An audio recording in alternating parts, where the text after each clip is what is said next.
And the other one is if you've got a fitting like this with a through hole, this would be, for example, the top of a weight stack, is to make the ball end. Now, you can do this with some high pressure tools, which they're quite difficult to carry around on site. So there's a version which we can use instead. And we're going to use this little offcut. That'll become apparent why in a minute. That was from the previous one we did a moment ago. And I'm just going to use the ferrule, so I'm not using the eyelet for this, because all I want at the end is a little ball end to stop this cable coming back through the fitting like that. So I need to cut off the sleeve first of all. Always cut the sleeve off, but I don't need to cut so much, it's just enough to accommodate that ferrule. So let's do that. Again, mark it with a Stanley knife. And this time I'm just going to do a couple of simple cuts. Let's go down that way. You can see why I'm using the cutting board as well. We don't really want to do this on the customer's floor. Oh, there we are. And that should give me enough like that. Okay, so there's my prepared end. Again, trying to keep the ends nice and tidy because you've got to fit them into this tight fitting ferrule. All these parts are sized for this cable. It's all part of the kit.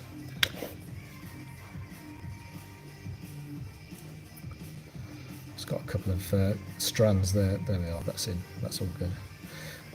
Now the gap I've got here is actually for 2 cables, so that's the reason I need this second cable, because I'm going to put that in to occupy the gap.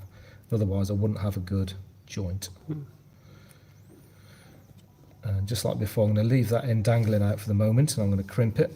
But this time I'm going to leave one of the ends flared. Now, it doesn't matter which end, but I'm going to leave this end closest to my thumb and finger flared, because that's going to be the end which will stop up against the bolt. So this time, let's close the valve on the tool again, get it set up. So I want to crimp as much as I possibly can. I just want to leave that end flared. So I'm going to crimp pretty much the entire length, but I'm going to leave a little bit sticking out the end like that. So this way I'm going to ensure I'm going to get maximum strength from the crimp, but I'm just going to leave a tiny bit flared.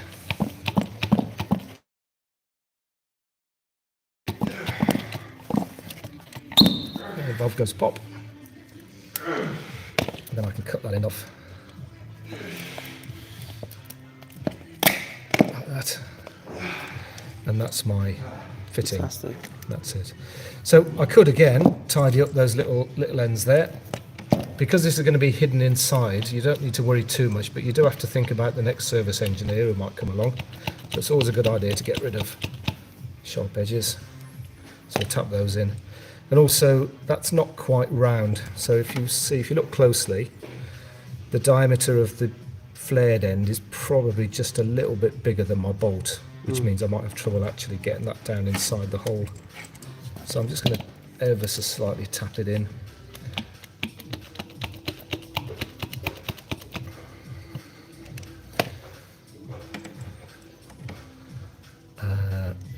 Probably just a tiny bit more.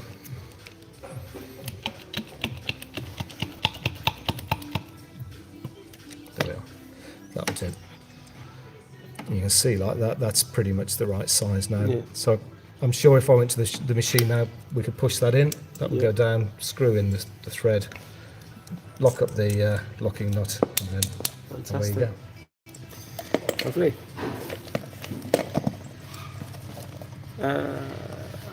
That makes sense? Yep.